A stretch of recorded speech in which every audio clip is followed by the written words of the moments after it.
Di awal film kita akan dibawa ke tahun 1992 bertempat di tengah hutan yang berada di negara Kolombia. Di sana memperlihatkan kelompok kartel yang dipimpin oleh Pablo Escobar sedang mengubur beberapa tong yang berisi uang hampir 200 juta dolar. Rupanya semua uang itu adalah milik Pablo Escobar yang sengaja dikubur karena beliau sedang diburu oleh para polisi. Selesai mengubur semua tong yang berisi uangnya, para kelompok kartel itu langsung menghabisi beberapa orang dari mereka yang dianggap pengkhianat.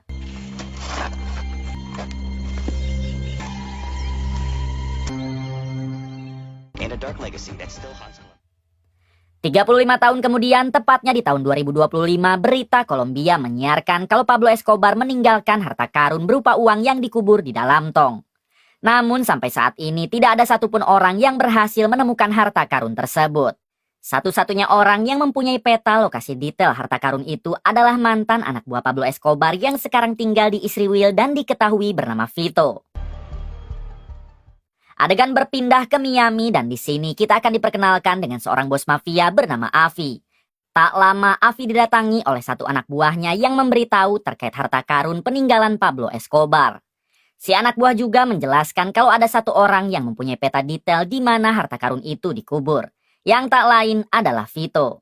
Tanpa menunggu lama, Avi menugaskan anak buahnya agar mencari Vito lalu dapatkan petanya dengan cara apapun. Besok malamnya memperlihatkan para anak buah Avi yang sudah berhasil menculik Vito, yaitu satu-satunya mantan anak buah Pablo Escobar yang mempunyai peta lokasi harta karun. Dengan kejam, para anak buah Avi menyiksa Vito sampai babak belur. Awalnya Vito tak mau membuka mulut. Namun setelah para anak buah Avi mengancam akan menghabisi anak perempuan Vito, akhirnya ia mengatakan kalau peta itu disimpan di balik lukisan yang ada di rumah anak perempuannya. Mengetahui informasi itu, tetap saja para anak buah Avi langsung menghabisi Vito. Hari berikutnya, Avi didatangi oleh satu anak buahnya yang memberitahu kalau ia telah berhasil mendapat informasi tentang peta harta karun Pablo Escobar disimpan. Peta itu disimpan di dalam lukisan yang ada di rumah anak perempuan Vito. Yang menjadi masalah, anak perempuan Vito itu adalah seorang pengacara handal dan mempunyai banyak anak buah. Jadi mereka tak bisa asal masuk ke dalam rumahnya apalagi sampai menggunakan cara kekerasan. Alhasil Avi berencana akan mendekati anak Vito supaya dirinya bisa diam-diam mencuri peta harta karun yang dimaksud. Went missing, so I looked through the securities found in the car. You're on police, which they ignored. Nothing to do with my client.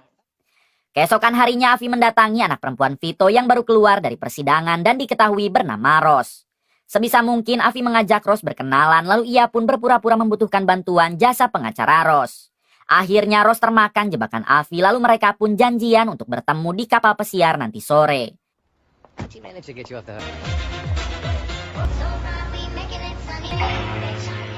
Singkat cerita, Avi dan Ros bertemu di kapal pesiar lalu mereka lanjut mengobrol sambil minum.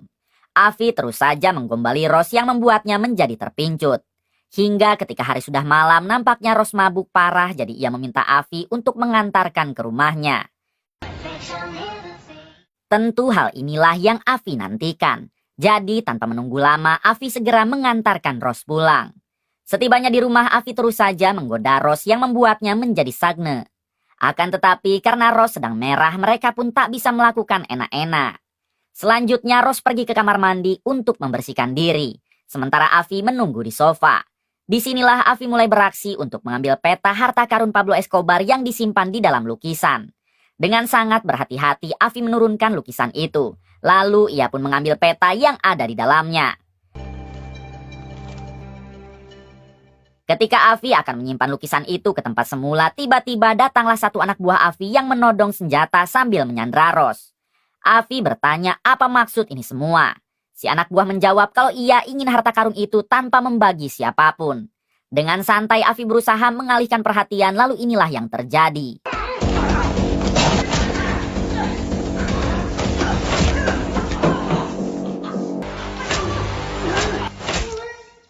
Setelah menghabisi orang tersebut, Avi meminta maaf kepada Ros dan ia jujur kalau tujuannya mendekati Ros adalah untuk mengambil peta harta karun itu. Entah kenapa Ros tidak marah dan ia malah mendukung Avi untuk mendapatkan harta karun Pablo Escobar, asalkan dirinya ikut terjun ke lapangan. Akhirnya Avi setuju lalu membawa Ros pergi bersamanya. Pass him over. about that Cuban guy who came back with crutches? Out of all the maps leading you to the money in the jungle. Keesokan harinya terlihat Avi dan Rose yang sedang menaiki perahu kecil menuju pedalaman Kolombia. Tentunya Avi tidak hanya berdua, karena di sana ia sudah mengondisikan beberapa tentara bayaran untuk membantu dalam pencarian harta karun Pablo Escobar. And Colombia money will get around as a psychopath who has full control. Setibanya di pedalaman Kolombia, Avi disambut oleh tangan kanannya yang diketahui bernama Izik. Avi Haddad in Colombia. Setelah itu Izik membawa Avi dan Rose pergi ke penginapan karena di sana ia sudah menyiapkan beberapa tentara bayaran yang siap membantu Avi.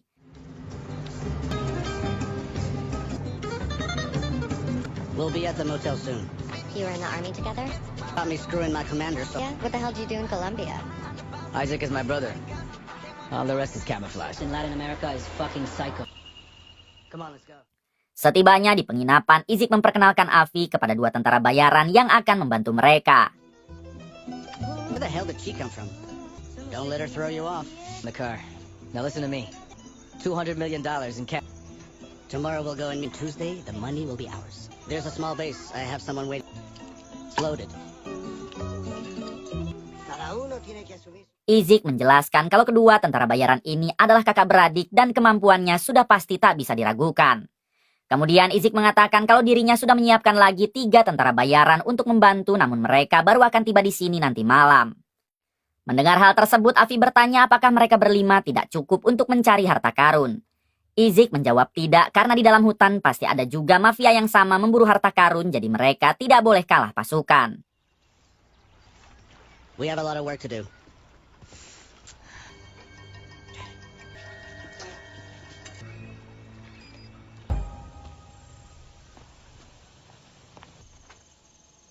One, we can create ourselves. Earth, let's say that in my previous... I found God. It's all good, man. Malam harinya Avi bertemu dengan 2 tentara bayaran tambahan yang akan membantu dalam mencari harta karun. Sementara untuk satunya lagi akan menyusul besok karena dia sudah standby di dalam hutan Kolombia. Took me in, right, Rabbi? Great story. Nice. Sorry, but we're gonna have to go. I'm gonna wait for you in the car. Did you get that? We got aboard. We'll be heading out now. Okay. Singkatnya, pagi hari pun tiba. Terlihat Avi dan kelompok yang sudah berjalan masuk menuju ke dalam hutan Kolombia. Rose menjadi satu-satunya wanita yang ikut. Padahal backgroundnya adalah seorang pengacara.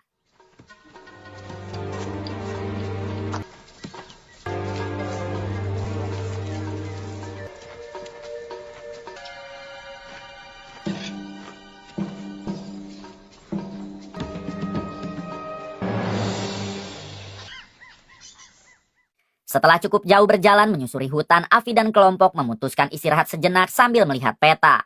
Tak lama ada ular tepat di belakang Rose dan siap untuk macok, namun tiba-tiba ternyata orang itu adalah Santiago, yaitu tentara bayaran suruhan Izik yang standby menunggu di dalam hutan. Sekarang tim Avi berjumlah 8 orang dan sepertinya sudah siap untuk menghadapi berbagai rintangan. Kemudian mereka semua melanjutkan perjalanan karena untuk sampai di lokasi peta jaraknya masih cukup jauh. We're going this way. Check around, man. Selang beberapa saat, tiba-tiba Avi dan kelompok dikepung oleh beberapa tentara Kolombia. Mereka mengaku sebagai penjaga hutan dan tidak akan memperbolehkan orang asing masuk ke dalam hutan ini. Santiago yang menguasai bahasa lokal, ia pun mencoba bernegosiasi dengan kapten pasukan itu. Namun tetap saja si kapten memerintah Santiago dan yang lain agar keluar dari hutan. Bahkan satu tentara sampai menyandra Rose dari belakang supaya mereka mau pergi. Tentu saja itu membuat Avi naik darah dan inilah yang terjadi. Tranquilo. Tranquilo, Look, here. Plata, todo fresco. ¿Qué decís?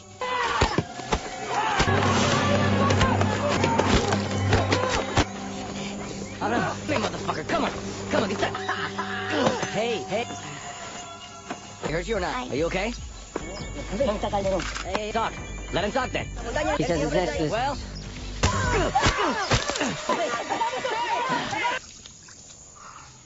Setelah berhasil menghabisi pasukan tentara itu, Avi memerintah 3 orang anak buahnya untuk mencari di mana markas para tentara tadi. Afi yakin kalau mereka bukanlah tentara sungguhan, melainkan mafia yang juga sedang mencari harta karun Pablo Escobar. Kini kelompok Afi tersisa 5 orang dan mereka pun segera meneruskan perjalanan untuk menuju titik lokasi sesuai peta. Tak lama Afi dan tim menemukan sungai jernih sehingga mereka memutuskan untuk mandi dulu. We'll camp here tonight.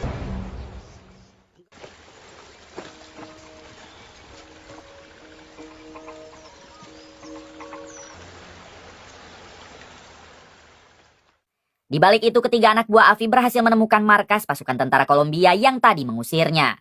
Rupanya mereka dipimpin oleh bos kartel dari Timur Tengah bernama Jabal yang juga mengincar harta karun peninggalan Pablo Escobar.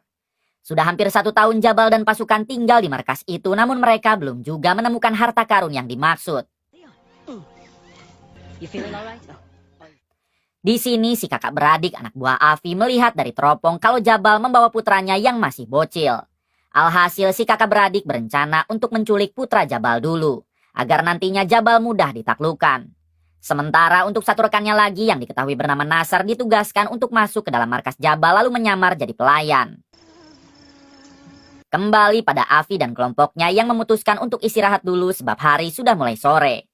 Rencananya Afi dan yang lain akan kembali meneruskan perjalanan saat waktu subuh nanti. Sementara untuk si kakak beradik anak buah Afi, kini mereka telah tiba di markas Jabal dan sedang menargetkan putra Jabal untuk diculik.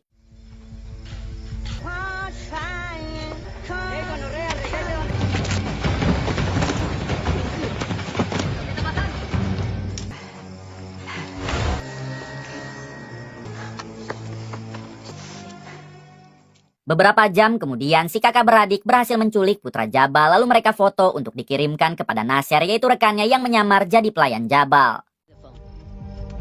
Your pills, man. That was my bad.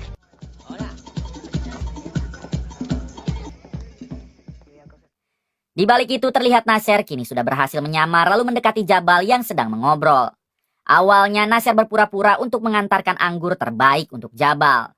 Hingga tak lama dari itu Nasser menunjukkan foto putra Jabal yang sudah diculik.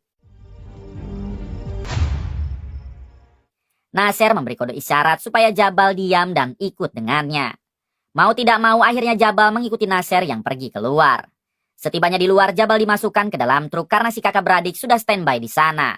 Kemudian mereka bertiga membawa Jabal menjauh dari markas supaya bisa mudah menginterogasi lalu mengeksekusinya. This is bad. I will ask you nicely. To the other side of the wood. Want to see your son alive. Quiero a todos los hombres ahí.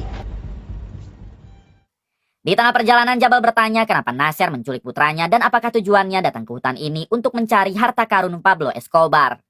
Nasser menjawab kalau sebenarnya putra Jabal tak pernah mereka bawa dan sampai sekarang masih berada di gudang markas Jabal.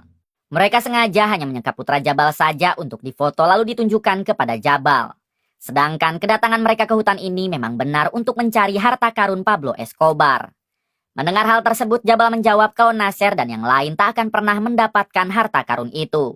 Sebab dirinya juga hampir 1 tahun mencari tak kunjung menemukannya. Di waktu yang sama, tanpa Nasser sadari, rupanya Jabal sedang berusaha membuka ikatan di tangannya dengan menggunakan pisau yang sebelumnya ia selipkan. Adegan berpindah kepada Afi dan yang lain. Rencananya sekarang Afi akan meneruskan perjalanan untuk menuju titik lokasi harta karun berada sesuai dengan petunjuk dari peta. Namun sayangnya Ross malah muntah-muntah akibat keracunan makanan yang sebelumnya mereka bakar. Alhasil Afi hanya akan pergi bersama dengan satu rekannya saja. Sementara untuk Izik beserta Santiago, Afi perintah untuk stay di sana menjaga Ross yang masih mual-mual. Setelah Afi pergi, Izik memerintah Ross agar tidur karena besok pagi mereka akan menyusul Afi. No, I'm not stopping here. Kembali pada Nasser dan si kakak beradik yang masih dalam perjalanan membawa Jabal. Sayangnya Jabal berhasil melepaskan ikatan di tangannya lalu menyerang Nasser. Setelah itu Jabal loncat dari mobil lalu kabur ke dalam hutan. Dengan cepat Nasser dan si kakak beradik langsung mengejar Jabal hingga terjadi aksi kejar-kejaran. Kejar-kejaran itu berlangsung cukup lama sampai matahari mulai terbit. Nampaknya Nasser berpisah dengan si kakak beradik agar mempermudah pencarian Jabal.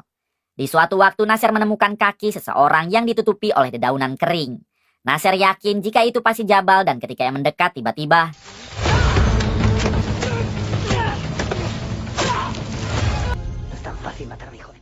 Pada akhirnya Nasir harus tewas di tangan Jabal. Setelah itu Jabal menghubungi seluruh pasukan melalui radio HT. Jabal meminta mereka agar masuk ke dalam hutan untuk memburu teman-teman Nasir yang lain. Adegan berpindah kepada Izik, Santiago, dan Ross yang baru bangun dari tidurnya.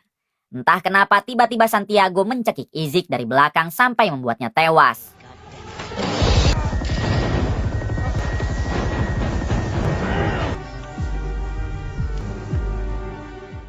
Kemudian Santiago melempar jasad Izik ke dalam jurang. Ross yang melihat itu semua, ia pun hanya terdiam. Sepertinya Ross beserta Santiago sudah saling kenal dan merencanakan sesuatu. Di balik itu, Afi dan rekannya sudah tiba di titik lokasi harta karun itu berada sesuai dengan arahan peta. Di sini, Afi mempekerjakan lagi 2 orang warga desa terdekat untuk menggalikan harta karun tersebut. Berpindah kepada si kakak beradik anak buah Afi yang kini berpapasan dengan pasukan tentara anak buah Jabal. Sebisa mungkin mereka berdua akan menghadapi pasukan Jabal hingga terjadilah pertempuran 2 lawan banyak.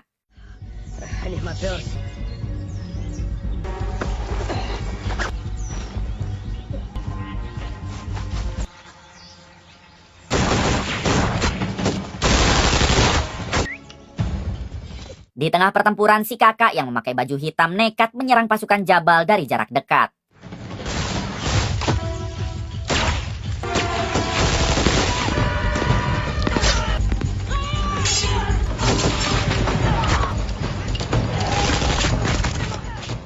Meskipun dibantu oleh si adik yang menyerang dari jauh, tetap saja si kakak kewalahan dan membuatnya tertembak beberapa kali. Melihat kakaknya sekarat, si adik menjadi murka lalu ia pun membantai semua pasukan Jabal yang ada di sana.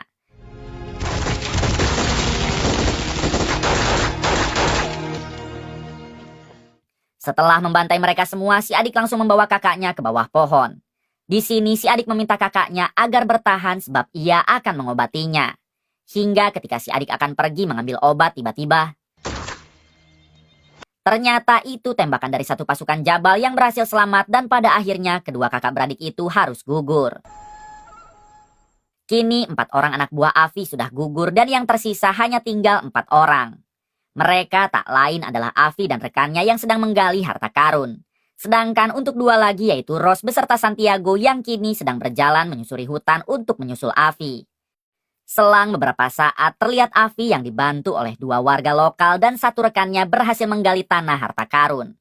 Namun ternyata di dalam tong itu tak ada uang Pablo Escobar, melainkan hanya ada beberapa tengkorak manusia. Di waktu yang sama tiba-tiba terjadi ledakan yang menewaskan 2 warga lokal suruhan Afi. Sedangkan untuk Afi memang ia tidak tewas, namun sialnya harus menginjak ranjau yang siap meledak jika dilepaskan.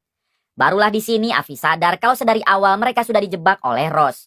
Karena kita tahu jika peta harta karun itu berasal dari Ross.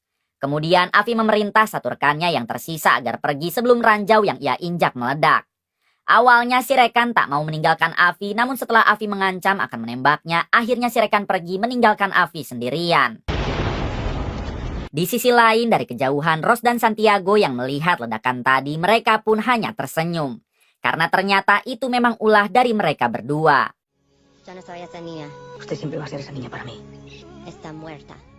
Selanjutnya Ross dan Santiago dibantu oleh warga lokal untuk menggali harta karun Pablo Escobar yang asli.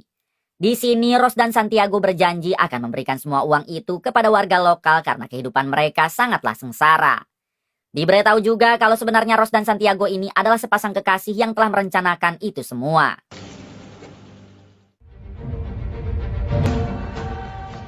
Adegan flashback ke awal film yang mana saat itu Vito ayah Ross sedang dikejar oleh para anak buah Afi untuk merebut peta harta karun. Ternyata sebelum ditangkap Vito sempat menghubungi dulu Ross lalu menceritakan semuanya. Vito meminta Ross agar mengganti peta yang asli dengan peta palsu karena sekarang akan ada mafia yang mengincar peta tersebut. Setelah mendengar kabar kematian Vito ayahnya, Ross menjadi murka lalu ia pun bekerja sama dengan Santiago sang pacar untuk menjebak para pelaku yang tak lain adalah Afi. Jadi sedari awal kita menyangka kalau Afi hanya sedang memanfaatkan Ross, padahal faktanya itu terbalik. Karena Ross dan Santiago lah yang sebenarnya menjebak Afi beserta yang lain demi membalas kematian Vito sang ayah. Di akhir film memperlihatkan Avi yang didatangi oleh Jabal dan pasukannya. Dengan sengaja Avi tidak memberitahu Jabal kalau dirinya sedang menginjak ranjau. Hingga ketika Jabal dan yang lain mendekat, Avi langsung memeluk Jabal lalu mereka pun koat bersama. Tamat.